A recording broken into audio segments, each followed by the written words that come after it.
Hi, my name's Jane. I'm here with Hive Mag, and I am joined with Waterlines, who are... I'm Mike. I play guitar in Waterlines. I'm Simon, and I I play drums. I'm Benji and I do vocals. You hold it to me. I'm Tom and I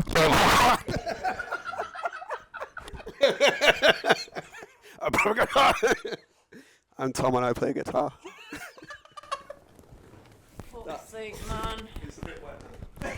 So you may be wondering why they're so casual. Me and Waterlines actually know each other. We met like over a year ago. You were the first band I ever saw at a gig, actually. Yeah. April Yeah, last year, man. wasn't it? April last year, yeah, at Network. Yeah. Crazy. Shut the fuck up. And then we also did some music videos together, which I'm mentioning just so it doesn't come across like I just haven't met them before. Recently, you dropped the single Brace. And who would you say is the mastermind behind that track? Who can give some of the... This guy. Tell us just a bit about... No, it's your song. No, 50% of the profits. Just tell us a bit about the process, like how you started the song. Well, we were listening to 1056 quite a lot, and I'm a massive fan. I was 0.01% of their listeners last year. It's very proud of that. They owe me some money, I think. Please take us on top. Oh yeah, absolutely. Please take us on tour. And I wanted to write something a bit heavier that's was changing the way that we do like verse, chorus. I wanted to do something that was just like a big impact. Found some samples, thought an airplane crash would be pretty cool. And Benji came up with some really cool ideas of like, really want to make it sound as aggressive as possible. Cheers. Yeah, so we like started to kind of have the conversation about like what it would be kind of like to be on a plane and like actually hear the words brace. It's always like, you get on a plane and they're explaining all the stuff that you don't really listen to, and then, but like actually being in the situation where you hear the words brace. So I kind of wanted to get across the like a bit of sort of panic and a bit of like just like raw kind of feeling in the track, which I think we did. We did all right. Oh, I think Yeah. you nailed it. Nailed it. Yeah. Nice. So is it usually Simon and Benji who kind of work on the music? You kind of do the foundations of it, and then guitars come in. And Tom. Yeah. Well. I think it's time for you to talk now, bro. Talk about your input in the songs and kind of like what you add to the sort of foundation that they've already created. What do you add to this band? Absolutely nothing. What do you even do? I don't know, you do it all when we're right, don't we? So we kind of like, me and Si write completely independently. And we kind of make the majority of the structure on its own before we actually put it forward to people. Then we like send loads of WhatsApp messages and stuff and like bounce it off each other. Is this good? Does this work? Change our mind a million times, don't we? And then we bring everyone into the fold kind of like once it's almost there, and then everyone adds their own elements to it and it kind of comes together. We add things too, especially when we're recording. Like it can be really last minute. Like one of the tracks that we've got recorded, Mike came up with this really cool line that wasn't actually in the song, but it came out literally like while he was recording it. It was like, oh, that's really sick. That works really well. So once we've got the structure down, it's kind of like open to everyone, really, isn't it? Yeah. And then, I do get quite a lot of help from Benji. He pops around to my house every so often. He goes, oh, that bit's shit. Don't do that bit, and then do this, and then it works better. And I have like, I kind of help in the kind of, do like a Wait, I need that very much on the mic. Yeah, so like it's a very vocalisty way of saying, can you do this with your goiter, please? And then Tom does the but yeah, I say bounce and Tom says fuck yeah. It's very cute. But we also play everything that we write live before we record it, which Marianne, who is our manager, hey mom, absolutely hates. And it's hilarious. We kind of have like the Waterlines is a lifestyle. Jesus Christ. But it's basically about how much fun can we have while simultaneously annoying our manager and our social media manager, hey Vic, as much as humanly possible. And soon the world. Soon the world. We're gonna try and annoy everyone. We'll get there. We'll get around you. Okay, so you kind of described the process then as you guys individually sort of doing your parts and then coming together to make them work together. Is that the best way that you found to work together as a band? Like, is that how, have you always worked like that? Or is it more something you just learned along the way that you work better? Yeah, I'd say When you all just have your own space. Like when we try... You need a better mic, mate. There's gonna be so many cuts in this interview. I'm usually just like two people next to me. I think we tried it a long time ago, working where we'd write music all together in a band practice situation. But you end up like, there's too many chefs in the room. There's no kind of direction. It's like, oh, we should do this. Oh, we should do that. Oh, we should do this. So it's good when like one person's got a solid idea and it all comes out, and then everyone adds their element to it afterwards. So you're working on like a core foundation rather than just like throwing fuckloads of vegetables and shit into the pot and going, oh, that'll work as a stew. And it doesn't always work as a stew. It's too many vegetables. Too many vegetables. You have to start with a meaty base. That was such a dad analogy. I can't believe I just passed the mic to you and you just said meaty bass. That was great. But I think like when we write individually, you can definitely tell who's written which tune based on who it is. Yeah. And I think what's really nice about it is that when Tom goes off and writes his own stuff, like we play a song that I would never have come up with myself, but really enjoy it. So it's nice that you get that like that mix of, oh, this is what's going, this is like my brain rot that I want to put down on a piece of paper. And then Tom's doing his thing, and it's like, it's really unique, don't you think? Yeah, 100%. Yeah. If it's got any whittles in it, Tom wrote it. I can tell the Si's written when Si doesn't think about how a guitarist would necessarily play it, I would guess. So there's every so often he'll come up with something that Tom has to then decipher into a tab and go, how is this physically doable? Physically cannot be played.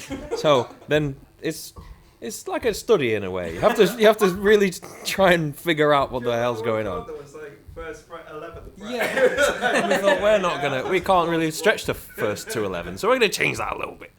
It sounds like not my problem. It's very much not a size problem, but it's a good exercise in learning how to play better. Gonna figure out how if a drummer wrote guitar parts, what would he do? He'd do this. Yeah. Nice. So speaking of that then, what do you think makes the sound Waterlines? The danciness. Yeah. For sure. The danciness. Yeah, Okay. the EDM. The EDM, okay. Yeah, the EDM The stuff. EDM and Ben's cheekiness, Yeah. I would say. Ben's cheekiness. Aww. So would you guys decide yourselves as almost like EDM metal then? Basscore. Basscore. What we are. Fuck step. That's it. Great. I'd have fun. Fuckstep. Oh my god, you should dub a new genre, fuckstep. That'd be Fuckstep. sick. Yeah. Hell yeah. Coined. I reckon. Mike me, daddy. I reckon that a lot of our songs, if not all of our songs, we kind of write with playing them live in mind. We kind of write them thinking, oh, is this going to go off live?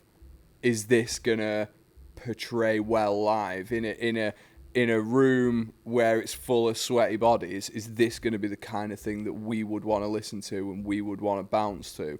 And I think that's kind of where it comes from.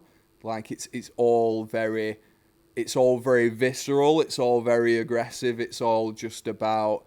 It's about can I get my passion and can I get my feeling behind this song when I'm in front of a load of people that I'm trying to get it across to. It's like, I think that for me is what makes Waterlines. It's not about being technical. It's not even about being particularly musical. I am the worst musician I know, but I'm also excellent But you got really good at like everything. live ideas, like the daisy chain. We wrote a song around just having a daisy chain. We That did. was it. That was the We premise. did. So Like, we put out a wanted daisy to chain. like get everyone to join up. And have you seen we do the bounce left, right? Yeah. So me and Tom, we were on Size Stag Do in Brussels, spent a lot of time drunk and just going, how can we write this song? It's got to go dum, dum, dum, dum, dum. And that's what we came back from Brussels with. We've convinced ourselves that we came back from Brussels with that song. We absolutely didn't. We came back from Brussels with a really, really loose idea. Which is then a song that we recorded and decided it wasn't very good. But it works. It does work though. Yeah. I mean, I think it's good. So it's not being released then? Yeah, it will be released. It will be released. But when you write a song based around a dance move, you have to do a little bit of extra tweaking than you would otherwise. Oh no. Especially after we've just released Brace, which is a Yes. whole different feel. Yeah, talk to me about Brace. We talked about your process, but talk about Brace. How, you know, the video for it, the reception of it. We thought, Ben, I swear to fucking God. I'm sorry. I'm sorry. Also, hold it. You've got it handled. There we are. Is this better? Sorry, Mum. Fucking joker. I feel like with Brace, the way that we did the video, if I'm being completely honest with you, was how can we do this as cheaply as possible? So we did it in my garage. And then we were like, oh, which weekends can we do for a video? And none of us could do the same ones. So I just went, well, fuck you then, I'll do it myself. That's how the video for Brace was made. So that was Joey from JWA Creations, who is a G. Putting that bit out. Who's probably the best videographer I've ever worked with, I would say. Yeah, I would say so. Yeah, friendliest, yeah. He doesn't shout at me. Yes, he does. He lets me have the mic stand whenever I want it. The mic stand wouldn't have burned, Jane. It's made of metal. It's fire, bro. It wouldn't have made sense. Anyway. Just a relevant clip of audio. Yeah. Wouldn't have fucking made sense. Anyway. It's blinking at me. Anyway. Right. Okay. So. They are currently going to be performing at Leeds Beam, but by the time this interview is out, it's probably going to be like weeks after this. And Weeks? probably. What are you going to be doing? It's just because they need to do the whole process thing. But anyway. I've heard some excuses before.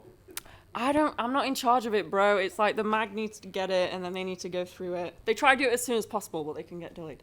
Anyway, right. So you've got this current tour, which is probably going to be ended by the time this interview is out. But you also have a tour in October. So let's hear about that. Who wants the mic to do some promo for your tour? All right then. There you go. Sell it as best you can. Basically, right. Late October, we're doing 8 days in a row. Wow. We're main support for Chugga Boom. We played with Boom. We played with them in London last year for their Christmas show. Had a right good time, and so Marianne's decided it would be good for us to do main support for their whole run. We'll be with Overthrown, who are fucking great. They sound thicker than a Snickers. And then When We Were Wolves are opening the night, and it's going to be good. We're going down to Plymouth, Southampton. Wow. We're doing Cambridge. We're doing Leeds. Boom. We're doing the smaller room. Manchester. Smaller room's cracking. We really love this place. So there's going to be more merch tables getting covered in beer and breaking and stuff. And it's going to be a wonderful time. Boom 2 is going to sell out. Boom 2s. I hope we'll sell out. We'll sell out. So if you want a ticket. New Blood Tour. It's called the New Blood Tour. The Down for Life Music, the FLM New Blood Tour. It's the second one they've done, and we're very, very happy to be a part of it. When we were Wolves older than God. Yeah. We're now 2 years old. Do you want the mic? There we go. No, I'm just enjoying annoying. Ben's slating this tour about to go on. It's going to be wonderful. We're going to have a lovely time. Sorry, Will. We're about to be kicked off that tour, and we're going to do something else. But yeah, that's going to be. Does anybody want a nomadic band for a week in October? We'll be following them around for 8 days, going, "Oh, we're supposed to be playing this." That's the longest run of shows that we. Currently, that's the longest run of shows that we're going to be doing this year. We have obviously weekenders and things, but that'll be the first time we've gone out for a good 8 days solid. Wow. And I'm really looking forward to that. I think we're going to be quite tired. It's going to be great. Nice. Cool. Okay, so We do. I don't know what that is. I forget. Marianne, Ben- what do we Ben do knows. for October? Ben knows. Nothing, because you haven't booked us anything in. You fucking unbelievable.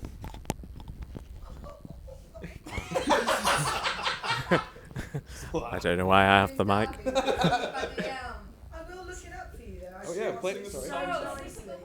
Sing us a pretty song. Actually, well, so nicely. Mary had a little lamb. Marianne's got the schedule up. I know, Ben asked so nicely. I need to put my glasses on. You are being the guest headline at the Metal to the Masses final in Coventry. Yeah, we're the guest headliners for the Metal to the Masses. Is it the final or semi-final? It's the final. It's the final It's in. the second semi-final. It's the semi-final. Don't listen to the manager, she doesn't know what she's Okay, talking about. apologies. I mean, I was top final, whatever. Is it legit? Yeah. And then I the thought day we're not after good you're enough for playing in the final. Derby at the Hairy Dog. 21st and 22nd of June. 21st and 22nd of June, we are doing the Metal to the Masses semi-final. We're doing the guest headliner spot for that. And then the day after, in Coventry. And then the day after, we're doing the Hairy Dog in Derby.